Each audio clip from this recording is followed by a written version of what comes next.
வணக்கம் நண்பர்களே, இது உங்கள் கதை சொல்லும் கதை யூடியூப் சேனல். உங்கள் மனதில் கேட்கும் குரல். இன்னைக்கு கதைக்குள்ள போகலாமா? இந்த கதையின் தலைப்பு காணவில்லை பாகம் 3.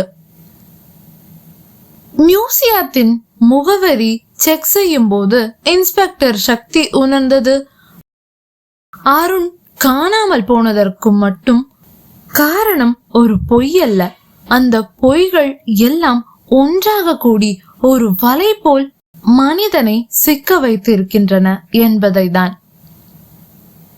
அது வெளியில் மியூசியம் போல் இருந்தாலும் அது பல வருடங்களாக பயன்படுத்தாமல் இப்பொழுது ஒரு வேர்ஹவுஸ் போலத்தான் காட்சியளித்தது. உள்ளே மிகவும் துர்நாற்றம் ஆக இருந்தது. இருள் சூழ்ந்து இருந்தது. சக்தி வெளியில் இருந்த சேறு சகதிகளை தாண்டி அந்த கதவில் கை வைத்து தள்ளும் போது கிரீச் என்ற சத்தத்துடன் அது திறந்து கொண்டது. ஒரு மெல்லிய காற்று சக்தியின் முகத்தில் வீசியது. அந்த வேர்ஹவுஸ் குப்பையால் நிரம்பி இருந்தது. இதுவரை அங்கு யாருமே பல ஆண்டுகளாய் வந்திருக்கவில்லை என்பதை அங்கிருந்த சிலந்தி வலைகளை உணர்த்தியது. ஆனால் அந்த வெறுமை சக்திக்கு ஏதோ உணர்த்தியது போல தோன்றியது. ஒவ்வொரு சுற்றும் மொபைல் டார்ச்சை அடித்து உள்ளே சென்றவன் ஒவ்வொரு சுற்றும் ஒவ்வொரு பார்வையும் ஒவ்வொரு ரகசியத்தையும் சுட்டி காட்டியதாக உணர்ந்து அதில் கை வைக்கலாமா வேண்டாமா என்றபடி அவனுக்குள்ளே அவன் முணுமுணுத்து கொண்டான். இதுல ஏதோ இருக்கும் போல. இங்க கண்டிப்பா ஏதோ பிரேக் த்ரூ கிடைக்கும்னு எனக்கு தோணுது. என்னன்னு பாப்போம். தூரத்தில் எங்கிருந்தோ தண்ணீர் சொட்டும் சத்தம் கேட்டுக்கொண்டிருந்தது. சக்தி நடக்கும் காலடி சத்தம் அந்த காலி அறை முழுவதும் எக்கோடித்து அவனுக்கே ரீங்காரமாக கேட்டது. அருணின் நெருங்கிய தோழி அனிதா சொன்ன முகவரியில் உள்ள அறையில் சக்தி முன்னேறி நடக்க நடக்க அங்கு காகிதங்கள் நிறைந்து ஒரு மேஜை இருப்பதை அவன் பார்த்தான். ஒரு பழைய டைரி தூசி படிந்து இருந்தது. அதற்குள் ஒரு காகிதம், அதன் அருகே ஒரு கேமரா இருந்தது. ஒவ்வொன்றும் அருணின் கடைசி நாட்களை சுட்டி காட்டியது. டைரிக்குள் இருந்த காகிதத்தை சக்தி கையில் எடுத்து பார்த்தான். அது ஒரு குறியீடு. டைரியில் அதை வைத்துவிட்டு டைரியை எடுத்து பார்த்தான். எல்லா சந்தேகங்களும் உண்மையை மறைக்கின்றன என்று இறுதியாக அவன் இந்த ஒரு மர்ம வாக்கியத்தையும் எழுதி முடித்திருந்தான்.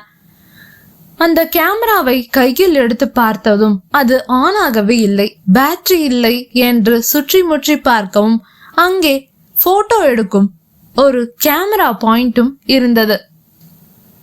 அருண் அங்கு கடைசியாக வந்திருந்தான் என்பது அங்கு வேற யாரோட ஒரு ஷூவின் கால் தடம் காட்டி கொடுத்தது. சக்தி அதன் ஒவ்வொன்றையும் நுட்பமாக கவனித்து பார்த்தான். அவனது மொபைலில் படமும் பிடித்து கொண்டான். ஒவ்வொன்றும் தடயங்கள். இந்த மர்மமான காணவில்லை வழக்கை முறியடிக்கும் அவனுக்கு கிடைக்கும் துப்புகள்.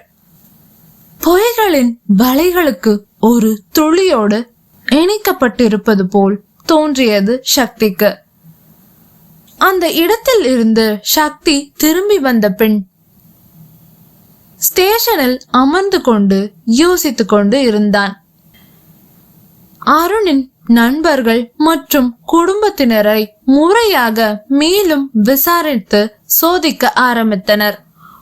அவர்கள் தினசரி செய்யும் நடவடிக்கைகளையும் மறைமுகமாக கவனிக்க ஆரம்பித்து இருந்தனர். ஒவ்வொருவரும் ஒவ்வொன்றை சொல்வதை கேட்ட சக்திக்கு தலையே சுற்றியது.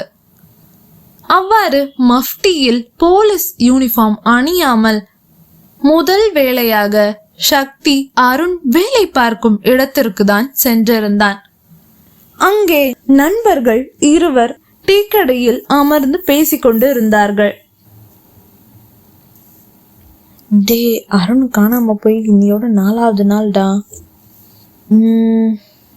அவன் கடைசியா சிரிச்சுக்கிட்டே தானே இருந்தான், கோவம்லாம் படல. அன்னைக்கு அவன் குடிக்கவும் இல்லை. எங்கடா போயிருப்பான்? போலீஸ் எல்லாம் வலை வீசி தேடியும் இன்னும் கண்டுபிடிக்க முடியல. ரொம்ப சீரியஸான கேஸா இருக்குமோ? அங்கிருந்த இன்னொரு நண்பன் அவனிடம் அதற்கு பதில் சொல்கிறான். டே, அருண் காணாம போன அன்னைக்கு நான் ஆஃபீஸ்க்கே வரல. நான் அவனை கடைசியா பார்க்க கூட இல்லை. ஆனா அவன் சிரிச்சான்னு சொல்றது எனக்கே ஆச்சரியமா தான்டா இருக்கு. அந்த சுடுமூஞ்சியெல்லாம் சிரிக்கிறானா? நம்ப முடியலடா. ஏதோ தெரிஞ்சிருக்கும் போலடா. அவன் எதையோ எதிர்பார்த்து காத்திருப்பானோ? காணாம போன நாளுக்கு முன்னாடி நாள் கூட அவன் அடிக்கடி ஃபோனை செக் பண்ணிக்கிட்டே இருந்தான். டென்ஷனா. அவன் எப்பயுமே டென்ஷனாக தானே இருப்பான்னு சொல்லிட்டு நானும் அதை சீரியஸாக எடுத்துக்கல. இப்படி திடீர்னு காணாம போவான்லாம் நான் எதிர்பார்க்கவே இல்லை மச்சான். எதையோ மறைக்க ட்ரை பண்றானோ? அவன் ஃபோனை யார்கிட்டயுமே காட்டாம ஒழிச்சு ஒழிச்சு வச்சு டைப் அடிச்சுக்கிட்டே இருந்தான் டென்ஷனா. எதையோ மறைக்க ட்ரை பண்றான் போல. நானும் விட்டுட்டேன். கமிட் ஆயிருப்பான் புதுசான்னு நினைச்சேன். இப்படி காணாம போவான்னு யாருக்கு தெரியும் என்று இருவரும் மஃப்டியில் அமர்ந்திருக்கும் சக்திக்கு முன்னாடியே அமர்ந்து அருணை பற்றி மென்மேலும் தகவல்களை வாரி இறைத்து கொண்டு இருந்தார்கள். அவர்களுக்கே அறியாமல் ஒவ்வொரு வார்த்தையும் புதிய சந்தேகங்களை தான் ஏற்படுத்தியது. 2 பேர்களில் யார் உண்மை சொல்கிறார்கள், யார் பொய் சொல்கிறார்கள், இல்லை ஏதேனும் பில்டப் செய்கிறார்களா என்று அங்கு யாருக்குமே தெரிந்திருக்கவில்லை. சக்தி கவனித்தது ஒன்று மட்டும்தான். ஒருவரின் பொய், மற்றொருவரின் மறைப்பு, யாருக்கு என்ன ஆனால் என்று கண்டுகொள்ளாமல் இருக்கும் குணம், அடுத்தடுத்து ஆணையாகப்பட்ட சம்பஷன், இவை எல்லாம் ஒரே வலை போல இணைக்கப்பட்டு இருந்தன. இந்த வலை அருணை ஒரு நிழல் போல அதனுள் விழுங்கி கொண்டது போலும். ஒவ்வொரு தடமும் ஒவ்வொரு உண்மையை சொல்லி அருணை மறைக்கும் வலையை வெளிச்சம் போட்டு காட்டுவதாக உணர்கிறான் சக்தி. அதனால் சக்தி திடமாக அருணின் மிஸ்ஸிங் வழக்கை நிச்சயமாக கண்டுபிடித்து விடலாம் என்று முற்றிலும் நம்பினான். அவசர அவசரமாக அனிதா சக்தியை தனியாக ஒரு காஃபி ஷாப்பிற்கு அழைத்து ஒரு திடுக்கிடும் தகவலை சொன்னாள். சக்தி சார், அருண் காணாம போனது என்னாலதான் போல. ஆனா அன்னைக்கு அது தெரியாம நான் உண்மையை மறைச்சிட்டேன். அவன் சொந்த ஊர்ல ஒரு பழைய பிஸ்னஸ், ஒரு பழைய சண்டை ஒன்று இருந்துச்சு. அது அவன் அவன் ஊர்ல பிஸ்னஸ் ஏதோ பண்ணிட்டு இருக்கான். அது அவங்க அப்பாவோட பிஸ்னஸ் தான். ஆளுங்களை போட்டு பார்த்துட்டு இருக்கான். அந்த இடத்துல தான் ஒரு சண்டை வந்து பெரிய பிரச்சனையாச்சு. அந்த சண்டையா இருக்குமோ? நான் அதை உங்ககிட்ட தடவை பார்க்கும்போது சொல்ல மறந்துட்டேன் சார். எனக்கு இன்னைக்கு தான் ஞாபகம் வந்துச்சு. அதான் உடனே உங்களை பார்த்து சொல்லிடலாமேன்னு. அருணை பத்தி வேற ஏதாச்சும் க்ளூ கிடைச்சதா சார்? அவன் உயிரோட இருக்கான்னு மட்டுமாச்சும் கண்டுபிடிங்க ப்ளீஸ் சார். சக்தி புரிந்து கொண்டான். அதாவது அருண் காணாமல் போனதற்கு ஒரே ஒரு காரணம் மட்டும் இல்லை, பல பொய்கள் பல காரணங்கள் ஒரே நோக்கத்தில்தான் அருணின் எதிர்கால ஆபத்தில் விட்டுவிடாமல் கட்டுப்படுத்துவது போல் இருந்திருக்கிறது. போக போக அந்த வேர்ஹவுஸ் அருணுடையது என்று சக்தி கண்டுபிடித்தான். அங்கிருந்த சுவிட்சுகளில் ஒன்றை போட வெளிச்சம் தெரிந்தது. அந்த வெளிச்சத்தில் ஒரு சிக்னல். அருண் எங்கே? அவன் உயிரோட இருக்கானா இல்லையா? இல்ல அந்த வலையில மாட்டி இறந்துட்டானா? யார்தான் அவன் காணாம போனதுக்கு காரணம்?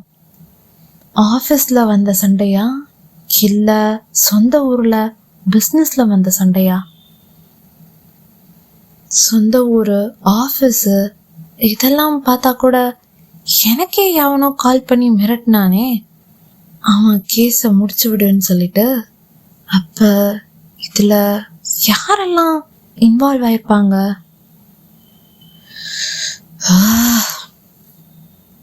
எல்லாமே க்ளூ கிடைச்சாலும் ஒண்ணுமே பிரேக் பண்ண முடியாம இருக்கு இந்த கேஸ். மிஸ்ட்ரி இன்னும் அதிகரித்து உள்ளது. பொய்கள் வலை போல் முழுமையாக அருணை மயமாக்கியது சக்தியிடமிருந்து. அடுத்து அருணை யாரும் கடத்தி மறைத்து வைத்திருக்கிறார்களா? இல்லை, அவனை இந்த உலகத்தை விட்டே மறைய செய்து விட்டார்களா என்பதை பாகம் 4 நாளை இதே சேனலில் இதே நேரத்தில் உங்களுக்காக. நன்றி.